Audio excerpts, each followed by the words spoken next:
धनी धर्मदास साहिब की जय। नहीं बोलना है? जय नहीं बोलना है क्या? तो कोई जय जय ही नहीं बोल रहे। तुम यहाँ हो कि कहीं और हो?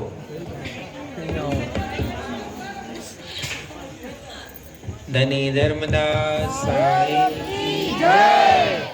काशी लहर तारा धाम की जय।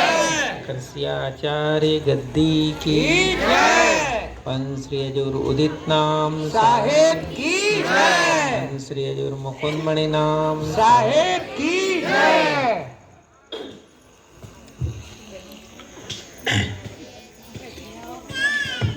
ध्यान मूलम गुरुर्मूर्ति पूजा मूलम गुरु पदम मंत्र मूलम गुरुर्वाक्यम मोक्ष मूलम गुरु कृपा। नमो नमो गुरुदेव को नमो कबीर सकृपाल। नमो संत शरणागति सकल पाप विनाशाय।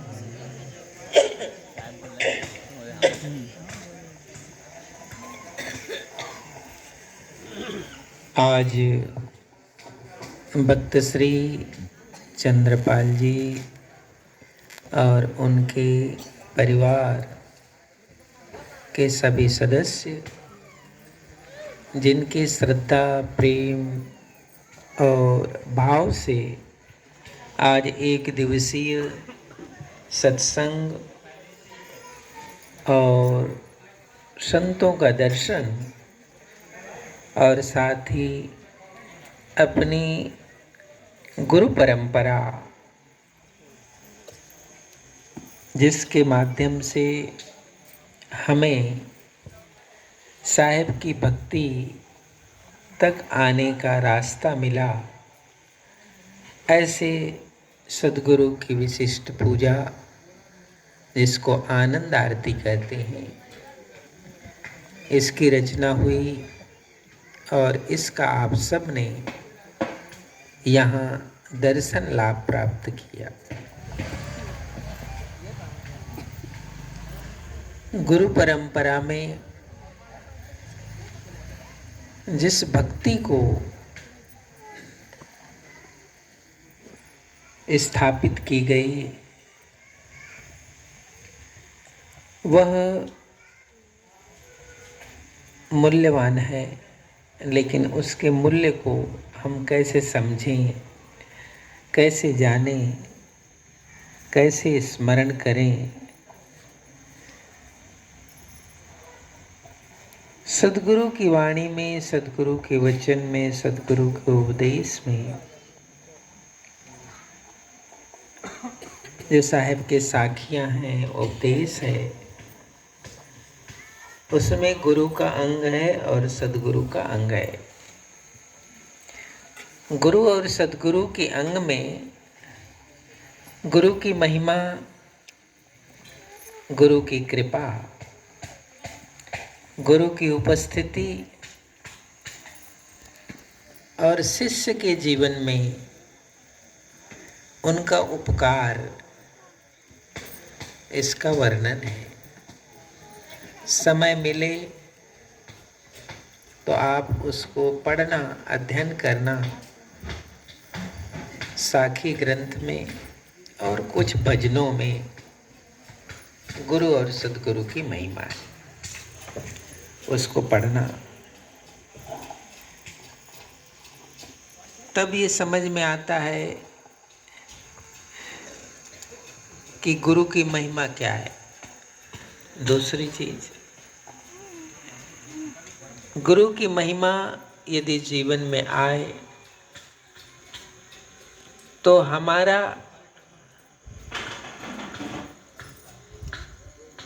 जो स्वरूप है और हमारी स्थिति है वो कैसे होती है, इसको भी जानना। दूसरी चीज,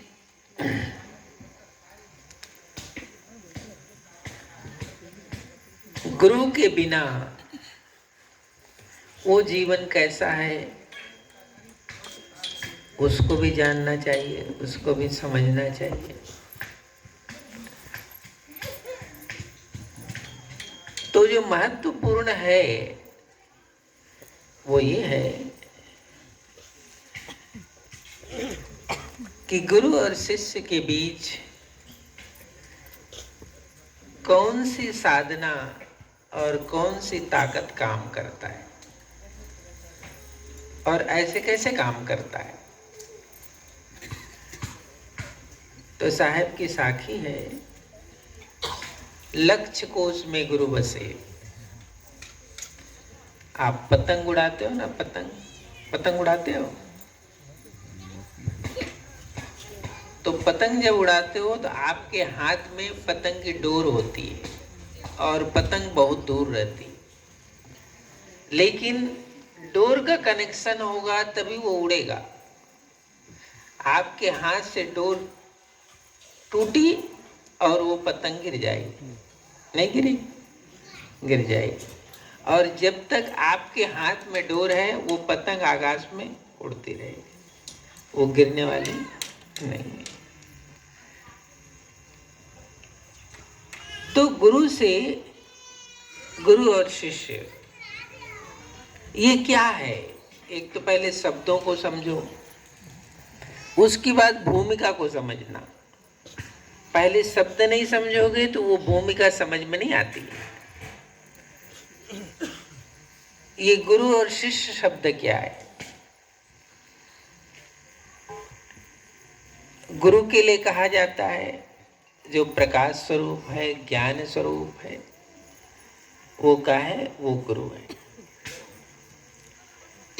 शिष्य के लिए कहा जाता है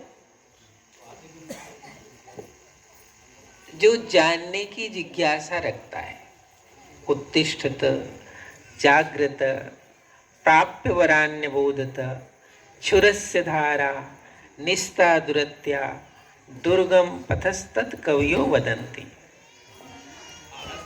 शिष्य कौन है? जो उठे, जागे और कुछ प्राप्त करने के लिए इस जगत में उस दिशा में यात्रा करे जिस दिशा में ज्ञान का आलोक है, ज्ञान का आलोक है, उस दिशा में वो यात्रा करे, उसको कहते हैं शिष्य की भूमिका। वो शिष्य की भूमिका है। तो जो शिष्य की भूमिका भी बनना जरूरी है।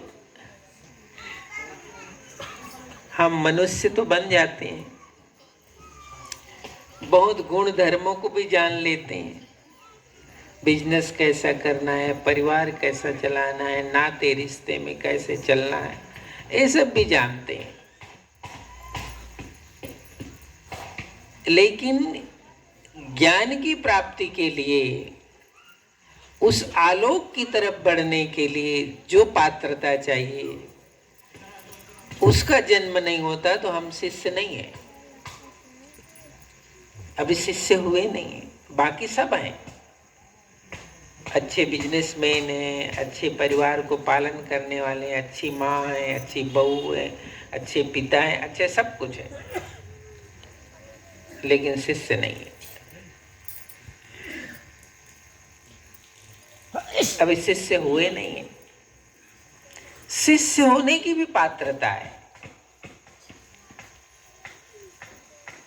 जब शिष्य होने की पात्रता आती है तब गुरु के आलोक की तरफ हम बढ़ते हैं, तभी बढ़ते हैं, ऐसा नहीं बढ़ सकते। तो जो ये संबंध है गुरु की उपस्थिति का और शिष्य के जीवन में शिष्यत्व भाव का,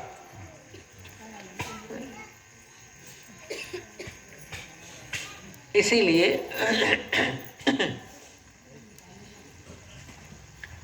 शब्द की ताकत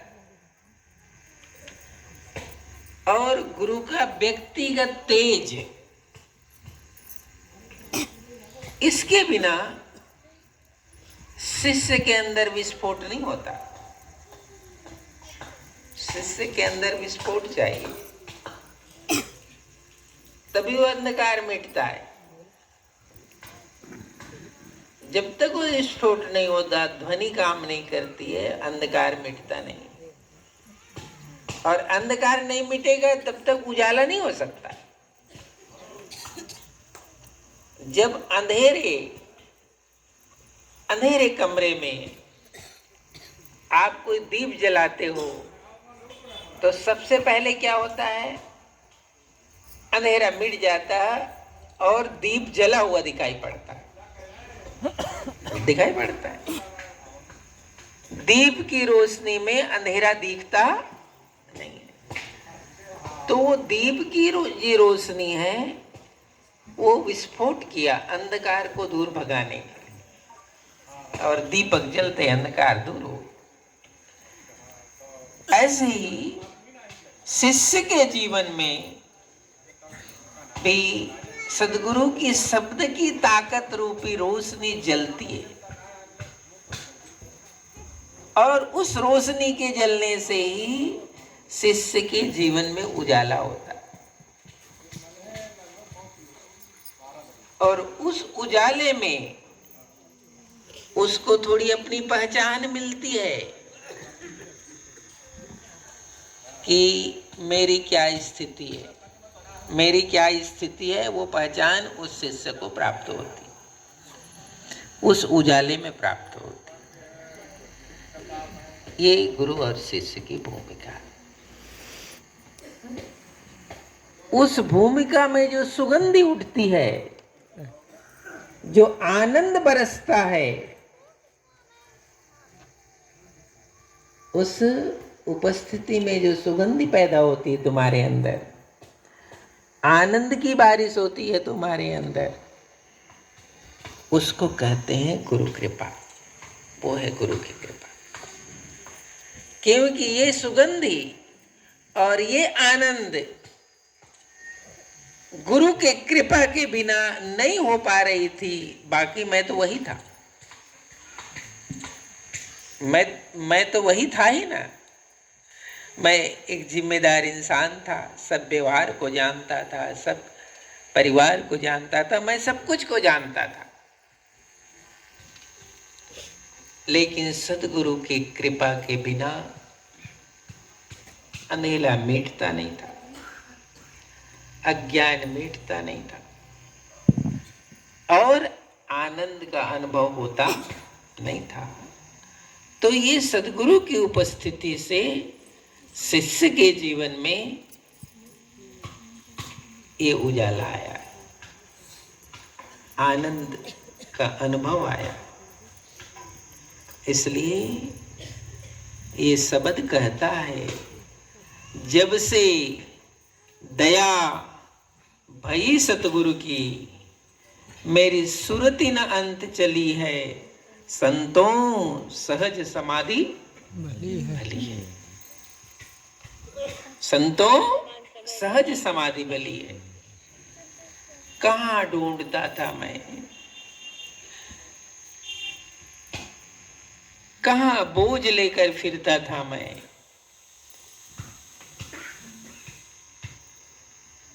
लेकिन आज पहली बार मुझे लगा कि मेरी सद्गुरु की कृपा हुई। जब से दया भई सद्गुरु की, मेरी सुरती न अंत चली है, सुरती स्थिर हो गई, सुरती स्थिर हो गई। सुरती जो प्यासी थी, उसकी प्यास मिट गई, उसकी प्यास मिट गई। और संतों जैसे कहते हैं, आज सहज समाधि होगी। ये भेद है भक्ति का, ये भेद है गुरु और शिष्य के मध्य का। इसलिए ये कहा जाता है, लक्ष्य कोश में गुरु बसे, सुरती दियो पठाए, शब्द तुरे असवारी हैं और छिन आवे पल जाए। ये एक धारा, सुरती उस धारा से चलती, सुरती उस धारा से चलती है। क्या बात कर, सुरती उस धारा से प्रवाहित होती है। और जब उस धारा से सुरती प्रवाहित होती है तब वो भक्ति का अनुभव करता है। ये सुरती धारा से प्रवाहित नहीं होती तो भक्ति क्या है, गुरु की दया क्या है, उसने मेरे में क्या भर दिया, इसका कभी एहसास नहीं होता। इसका एहसास नहीं होता। इसीलिए ऐसे तो उसने कुछ नहीं दिया, ऐसे तो उसने कुछ नहीं दिया जिसे मैं पदार्थ कह सकूं, जिसे दौलत कह सकूं, जिससे बिजनेस व्यापार कह सकूं। ऐसा तो उसने कुछ नहीं दिया, लेकिन उसने इतना कुछ दे दिया, उसने इतना कुछ दे दिया, उसने मेरी दिशा बदल दी, उसने मेरी दिशा बदल दी। और दिशा बदलते ही मुझे लगा कि अब कुछ बाकी नहीं रहा है उनके देने को, और कुछ बाकी नहीं रहा है मेरे पाने को। कुछ नहीं बाकी है कि वो न दिया हो, और कुछ बाकी भी नहीं है कि मैंने नहीं पाया हो। ये अंतरंग यात्रा है शिष्य और गुरु के मध्य की। सदगुरु कबीर साहब के चरणों में बैठकर धनी धर्मदास साहब ने, धनी धर्मदास साहब एक शिष्य है, एक अनुरागी है। इसी भेद का उन्होंने अनुभव किया, इसलिए चरणों में बैठने का तो आनंद है वो वैसे ही अनुरागी शिष्यों से प्राप्त होता है। बाकी बहुत सारे ज्ञान तो पुस्तक पढ़ने से हो जाता है, लेकिन पुस्तकीय ज्ञान कभी तुमको उस भक्ति और शाश्वत आनंद को उपलब्ध नहीं कराता है।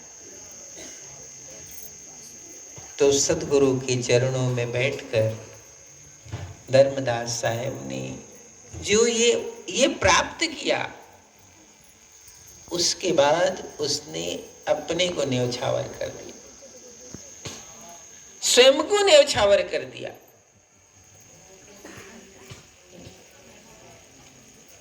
और उन्हीं की ये पूजा है, क्योंकि स्वयं को न्यौछावर करके उसने अपने सदगुरु की इस विधि से पूजा की थी, जिसको आनंद आरती कहते हैं। अपने समृद्ध गुरु की उन्होंने पूजा की, उनके चरण धोए, चरणामृत लिया और अपने शीश को उसने साहब के चरणों में समर्पित कर दिया। इस तरह की जो भक्ति उन्होंने पाई, तो उन्होंने सदगुरु में इन चीजों को देखा था, अपने सदगुरु में इन चीजों को देखा था, तभी समर्पण आया। इसलिए एक दृष्टि बाहर की होती और एक दृष्टि भीतर की होती है। बाहर की दृष्टि जब भीतर की दृष्टि में बदल जाती है तो ये समर्पण हो जाता है। तो ऐसे ही धर्मदास साहब को अंदर की दृष्टि से सदगुरु का दीदार हुआ, दर्शन हुआ। उसके बाद समर्पण ही एक साधन था।